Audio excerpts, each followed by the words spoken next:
The morning in Maplewood, a small town in North Carolina, was peaceful.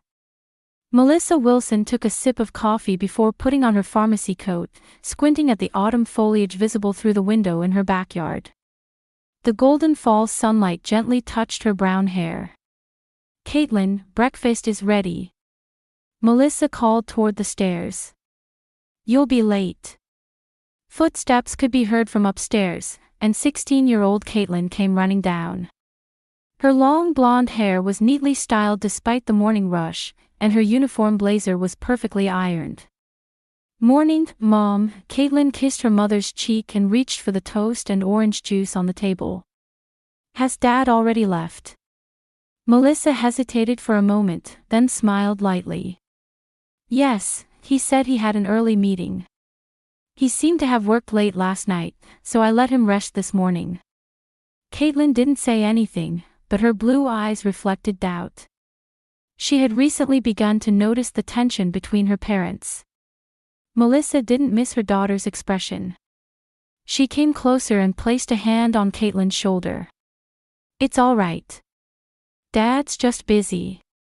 His new project is demanding." "Mom, I'm not stupid," Caitlin said quietly. "I know Dad's been acting strange lately. He comes home late and hardly talks to us." Melissa took a deep breath. She didn't want to worry her daughter, but Caitlin was no longer a child and was keenly aware of the changing atmosphere at home. Greg had once been a husband and father who cherished his family. Despite his busy days as an executive at a construction company, he always made time for family on weekends and never missed cheering at Caitlin's soccer games. But everything had changed in the last few months. Greg's homecoming times grew later, and he increasingly stayed out late citing work engagements. Melissa could sense another man's shadow lurking behind him. "Let's all have dinner together tonight," Melissa tried to sound cheerful, but her voice trembled slightly. "I'll make Dad's favorite lasagna." Caitlin gave her mother a small smile at the effort, but her eyes were clouded with sadness. "Okay, Mom. I'll come home early after my after-school club." Melissa drove her daughter to school, then headed to Healthy Life Pharmacy in the town center. This pharmacy, where she had worked for 15 years, was like a sanctuary for her. Here, she was a respected professional with an important role in protecting the community's health. Today would be another busy day. That was a good thing. When immersed in work, she had less time to think about her home problems. "Morning, Melissa," her colleague Betty greeted her cheerfully. However, she quickly noticed Melissa's tired expression and frowned with concern. "Couldn't sleep again." Betty had been Melissa's best friend for 20 years, since their nursing school days. She worked at the pharmacy reception and knew all about Melissa's domestic issues.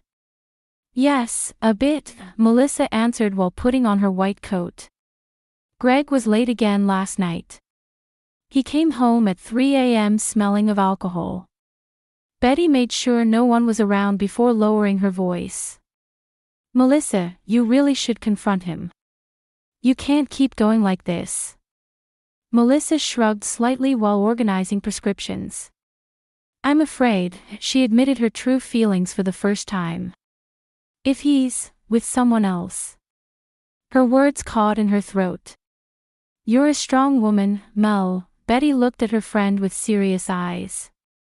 "Whatever the truth is, it's better than this uncertainty. For your sake and Caitlin's, you need to know the truth." Melissa took a deep breath and made up her mind. Tonight, when Greg came home, she would have a serious talk with him. She had the right to know if their 15-year marriage was really coming to an end, or if there was some other issue.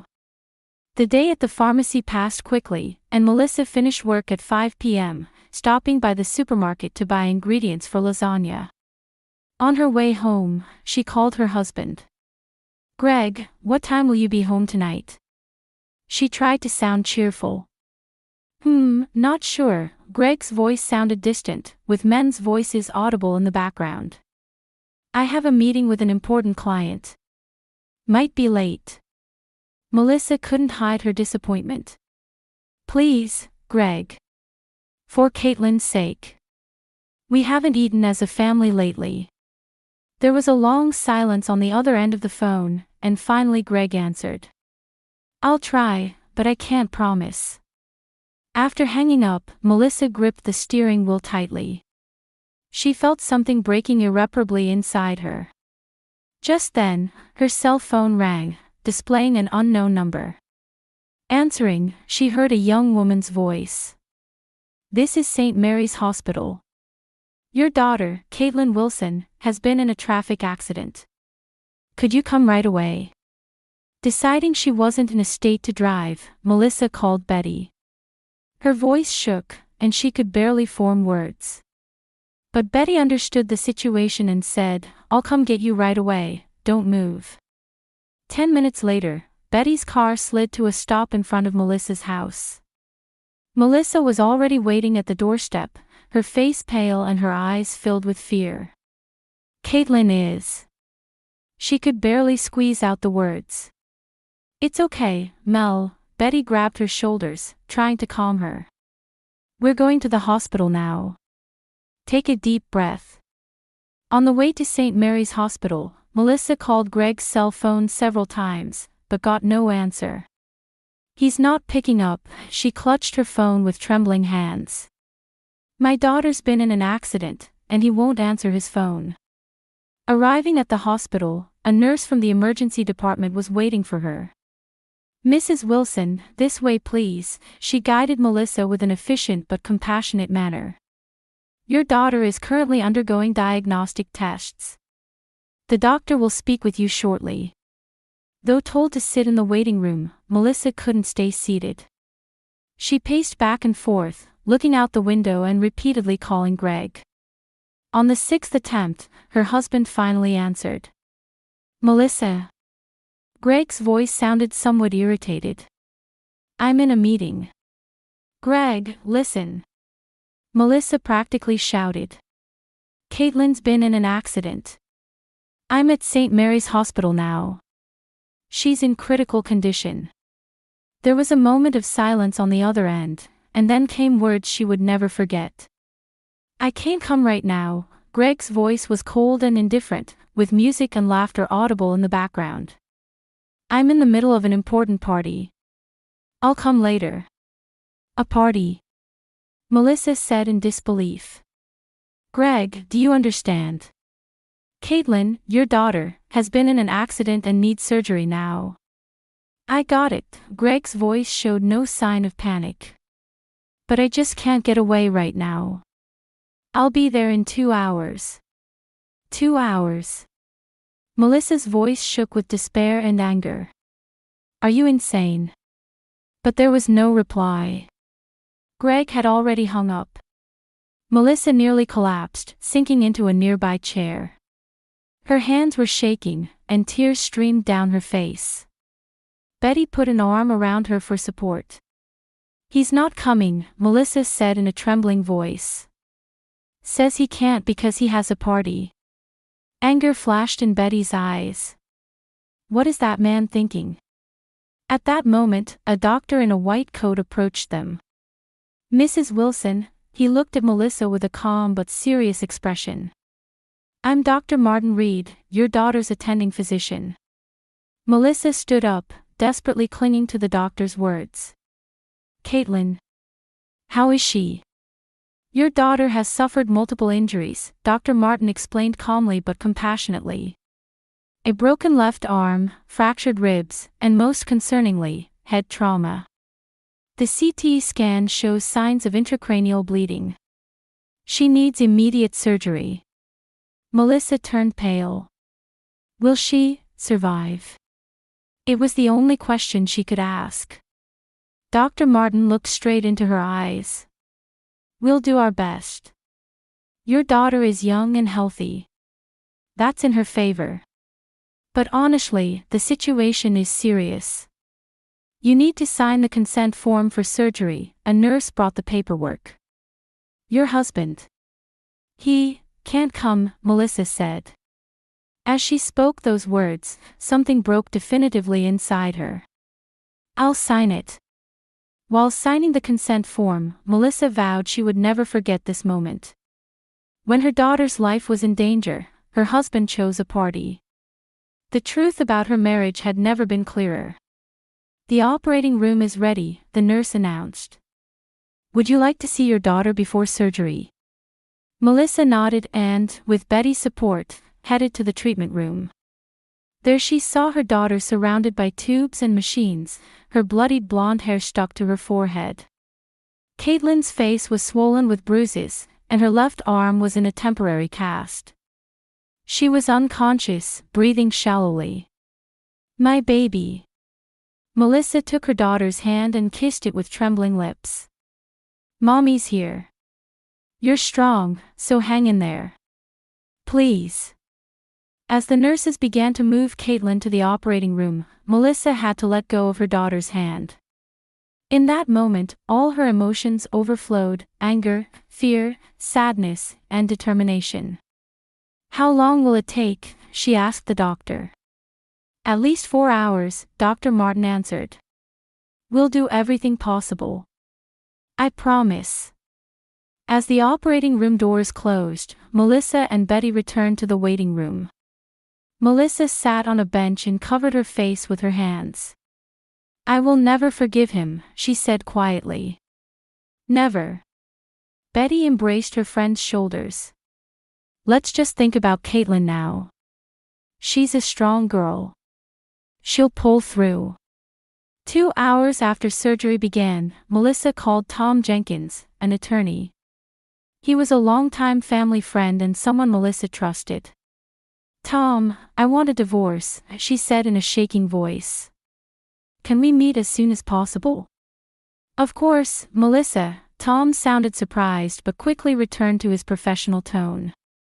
"How about tomorrow afternoon?" "Thank you." She hung up and took a deep breath. 4.5 hours later, Dr. Martin appeared in the waiting room in his surgical attire. He looked tired but had a small smile. "The surgery was successful," he said. "We stopped the bleeding and relieved the pressure. The next 24 hours are crucial. We're not out of the woods yet, but your daughter has fighting spirit." Melissa broke down in tears of relief. "Thank you, doctor. Truly. You can stay with your daughter in the ICU," Dr. Martin said. "I should tell you to get some rest, but I know that's impossible," he smiled kindly. Melissa urged Betty to go home, while she settled into a chair at Caitlin's bedside. Holding her daughter's hand, she prayed. Melissa spent the night in the hospital ICU, barely sleeping at all. She gazed at her daughter's face, occasionally squeezing her thin hand. Caitlin's face was pale, and her breathing continued regularly with the help of machines. A white bandage was wrapped around her head, and the sound of monitors echoed in the quiet room. Around 8 a.m., Dr. Martin arrived for his rounds. "You've been here all night," he said gently. "Did you get any rest?" Melissa shook her head. "I couldn't sleep. But I'm fine." Dr. Martin checked Caitlin's vital signs and wrote something in her chart. "Her condition is stable." "That's a good sign. The intracranial pressure is decreasing." "Will she wake up?" Melissa's voice trembled with anxiety. "It may take time, but I'm optimistic," Dr. Martin answered sincerely. "Youth and health are powerful allies. Let's give it a little more time and see." "Your husband?" he asked cautiously. Anger flashed in Melissa's eyes. "He hasn't come. I can't reach him." Dr. Martin said nothing, but understanding showed in his eyes. "You should get something to eat. The cafeteria on the first floor isn't bad. Why don't you go while I'm here?" Melissa hesitated but, feeling hungry and tired, nodded. "Just 15 minutes." In the cafeteria, she bought coffee and a sandwich and sat by a window. Outside it was a sunny day, with tree leaves swaying in the breeze. People passed by the hospital, going about their normal day. But Melissa's world had been turned upside down. After eating half her sandwich, her smartphone rang. It was Betty. Mel, how are things? Any change? Her condition is stable, Melissa answered. The doctor is optimistic. But she hasn't regained consciousness yet. Greg? No contact, Melissa's voice was cold. I don't even want to think about him anymore. I took the day off, so I'll be there soon, Betty said. I can't leave you alone. Melissa expressed her thanks and hung up. As she was finishing her coffee, sirens echoed through the hospital. A new emergency patient had arrived. This wasn't unusual at this hospital. She returned her tray and headed for the elevator to return to the 5th floor where the ICU was located. When the elevator doors opened, the hallway was somewhat more crowded than usual. Nurses and medical staff were busy coming and going, and loud voices could be heard from somewhere. As Melissa walked toward Caitlin's room, she saw medical staff bringing a patient out of the treatment room. She unconsciously stepped aside to wait for them to pass. That's when she froze. Lying on the stretcher with a bloodied face was none other than Greg Wilson. Greg, she cried out involuntarily. The man on the stretcher opened his eyes. Greg's face was swollen with bruises, and blood flowed from his forehead. When his eyes caught Melissa's, confusion and shame appeared there. Melissa. His voice was hoarse. The medical staff continued carrying him without stopping. I'm sorry, but we need to examine him immediately, a young doctor said. Melissa stood stunned with confusion and shock. Greg is here. Why?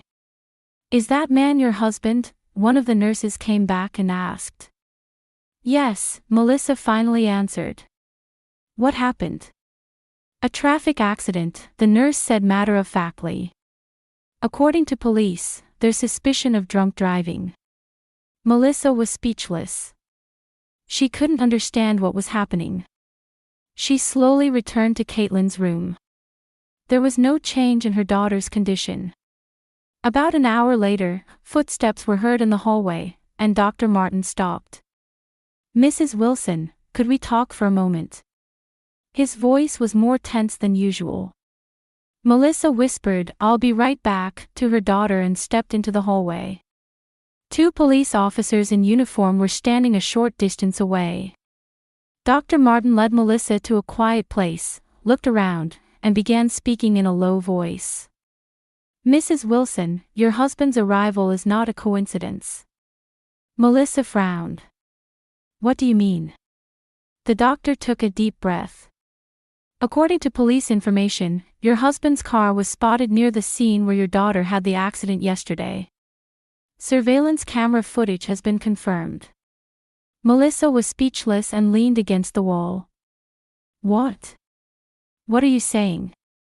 Ma'am, was your daughter's accident really an accident?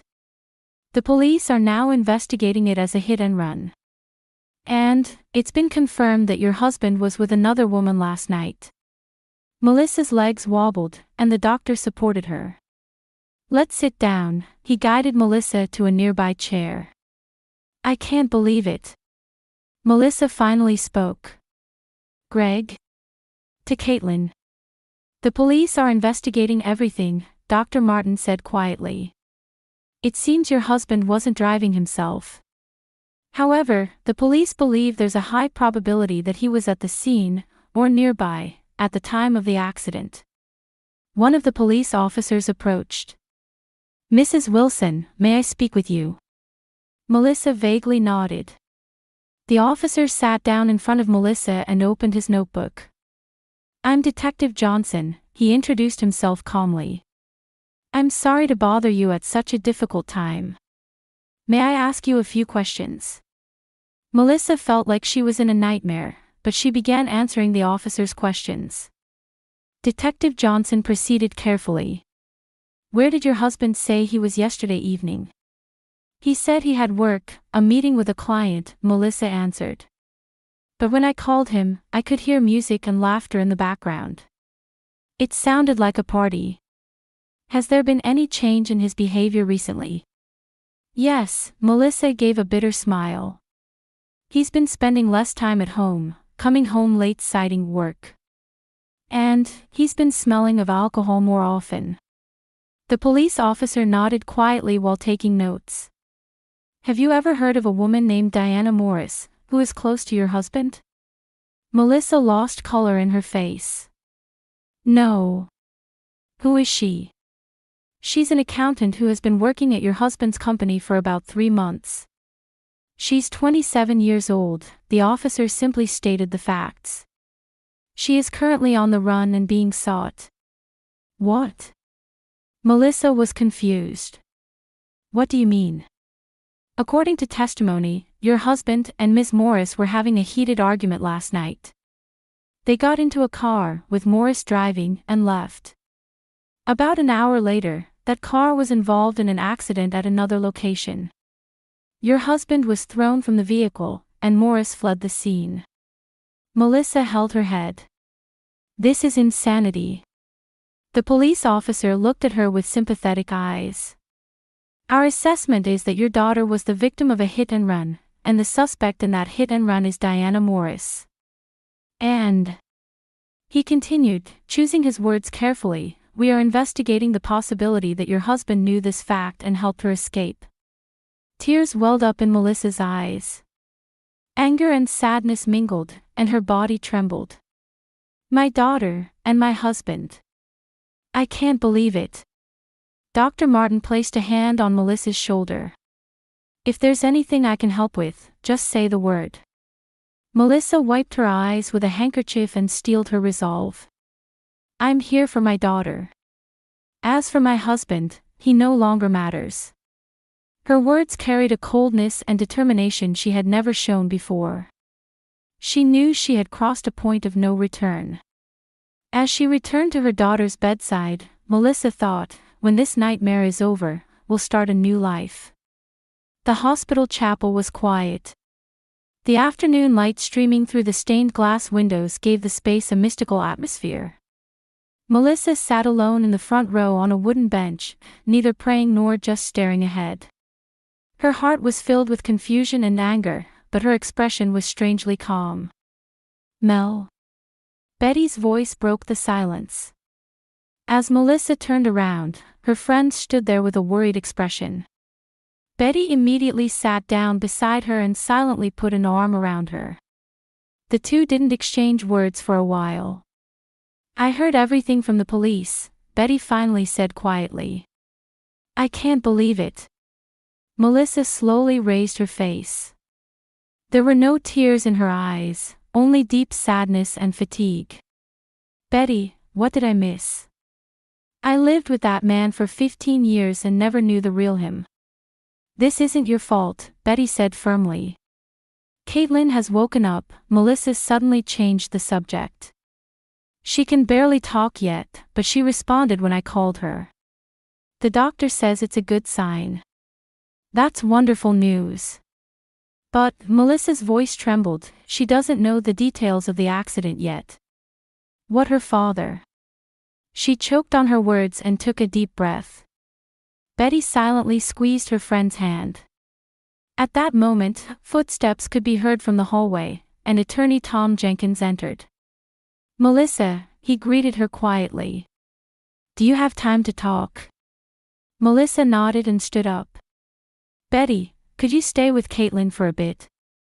The three met in the hospital cafeteria. Sitting at a corner table with few people around, Tom opened his briefcase full of documents. First, considering your emotional state, you don't have to proceed with legal matters right away, he said gently. You have the right to take time to think. No, Tom, Melissa's voice was resolute. I want to proceed right away. I don't want to remain legally bound to that man for a single day longer. Tom nodded and took out some papers. According to information from the police, the situation has become even more complicated. What do you mean? Your husband and Diana Morris weren't just having an affair, Tom explained quietly. There's evidence they were embezzling company funds. A substantial amount. And apparently, they were planning to flee to Las Vegas. Melissa was stunned. Embezzlement? Yes. The police have obtained a warrant to search his office and home. When they searched your home, they found fake passports and bundles of cash in his study. But why? Caitlin. Melissa couldn't voice her most terrifying question. Tom continued with a grave expression. The police hypothesis is that Caitlin may have accidentally found documents showing her father's misconduct. Or, she might have noticed something. Melissa gasped. Caitlin's room, there were documents from her father's company on her desk. I saw them last Friday when I was cleaning, but I didn't question why they were there. According to testimony from Greg's colleague, he told Diana that his daughter was becoming a problem, Tom relayed, choosing his words carefully. And on the day of the accident, they knew the time and route Caitlin would take home from school. You don't mean? The color drained from Melissa's face. It was planned. The police now believe that Diana hit Caitlin in the hit and run, and Greg helped her escape as an accomplice. Afterward, they argued while intoxicated, and the two drove off. Diana lost control of the car, and Greg was thrown out. Melissa couldn't think straight. This was beyond a nightmare. Her husband hadn't just been unfaithful, he had embezzled funds and, worst of all, may have been involved in a hit and run to silence his own daughter. Is Diana still on the run? Tom answered. But her photo has been distributed to all checkpoints at state borders. She won't get far. Melissa suddenly stood up and walked to the window. Her back was tense, and her shoulders were trembling. When I married Greg, he was a different person, she finally squeezed out. Kind, honest, at least that's how he seemed to me. What turned him into such a monster? There was no answer to the question. She returned to her seat and began reviewing the divorce papers. We have everything we need. The house is in my name, and we kept our savings separate. Custody of Caitlin. She gave a bitter smile. I don't think that will be contested. Just then, Melissa's smartphone rang. It was the hospital. Yes, this is Wilson, she answered. Dr. Martin's voice could be heard. Mrs. Wilson, your daughter is responding more clearly now. Could you come as soon as possible? I'll be right there, Melissa replied and hung up. Her expression brightened. Caitlin seems to be getting better. At that moment, another nurse approached their table. Mrs. Wilson. Police officers are here. They say they have important news. Back on the ICU floor, Detective Johnson was waiting. His expression was bright, showing relief. Mrs. Wilson, Diana Morris has been arrested at the state border, he reported. She surrendered without resistance and has already begun making a statement. Melissa nodded. Thank you, Detective. I'll contact you as soon as we have more details, the detective said. I'm praying for your daughter's recovery. Melissa headed to Caitlin's room. Seeing her daughter, her heart filled with love. The swelling on Caitlin's face had subsided slightly, and her breathing was stable. When Melissa took her hand, Caitlin slowly opened her eyes. Mom. That voice was faint, but to Melissa, it sounded like an angel's song. Yes, I'm here, Kate, Melissa gently kissed her daughter's hand. I'll always be here. Caitlin closed her eyes for a moment, then opened them again. Dad. Melissa hesitated for a moment. She wasn't ready to tell her daughter the truth. She couldn't burden her still recovering daughter with her father's betrayal. Dad won't be able to see us for a while, she said gently. But don't worry. We'll be okay. Relief showed in Caitlin's eyes, and she fell asleep again. Melissa kissed her daughter's forehead gently and looked out the window. A new day was beginning there. Warm spring sunlight drew long bands on the living room floor. Melissa was by the window, watering potted herbs while watching Caitlin lost in thought in the backyard. 6 months had passed since the accident, and their lives were slowly but surely taking a new shape. Caitlin had been discharged 2 months ago after a long rehabilitation and was recovering well. She still occasionally suffered from headaches, but doctors were confident about her complete recovery. Her left arm fracture had healed completely, and she was gradually returning to school life. "Mom," Caitlin came in from the backyard. Her complexion was good, with the healthy glow she had before returning. "What time is Dr. Martin coming?" Melissa looked at the clock. 7 o'clock. "We still have an hour." Dr. Martin Reed had changed from Caitlin's attending physician to Melissa's friend, and recently to someone even more special in her life. His kindness and sincerity had become healing for Melissa and Caitlin's wounded hearts. "Did the news say anything about Dad's trial today?" Caitlin asked quietly. She had learned the truth about her father a few weeks ago. Seeing her daughter's recovery, Melissa judged there was no longer a need to hide the truth. "Yes," Melissa took a deep breath. "The verdict is in." Caitlin silently waited for her mother's words. Dad received a 15-year prison sentence for embezzlement and aiding in the hit-and-run accident. Deanna got 18 years. Caitlin stared out the window for a while. "I see," she said simply. There was no anger or sadness in her voice, just a quiet acceptance. During the trial, they had not attended court. Melissa didn't want Caitlin to be present. But now, everything was over, and they could truly move forward. "More letters have come from Dad," Melissa pointed to a small wooden box on the bookshelf. There, letters Greg had sent from prison were stored, unopened. Caitlin stared at the box, then looked at her mother. "Do you ever plan to read them?" Melissa nodded. "When I think you're ready. If you don't want to read them, I understand that too." Caitlin sat in a chair, hugging her knees. "It's strange. I know Dad betrayed us, but sometimes I still remember the old Dad, the one who took me to soccer practice. Was all that a lie too?" Melissa sat next to her daughter and put an arm around her shoulders. "People are complex, Kate. I think he did love us once. But people change.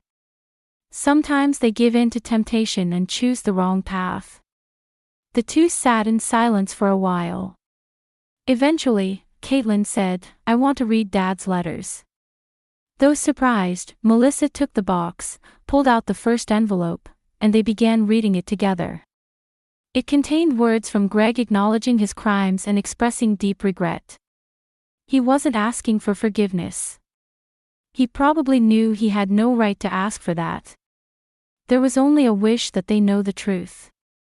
After reading, Melissa told Caitlin, "A real family isn't about blood ties, but about people who cherish and protect each other no matter what. Your father made grave mistakes, but he's still your father. However, we have no obligation to forgive his mistakes. We just have the right to move our lives forward." Caitlin squeezed her mother's hand. "Mom, we're going to be okay, right?" "Yes, of course," Melissa gently kissed her daughter's hair. "We have each other." The doorbell rang, announcing Martin's arrival. Melissa and Caitlin stood up, holding hands. Outside the window, the gentle light of dusk spread, seemingly carrying the promise of a new tomorrow.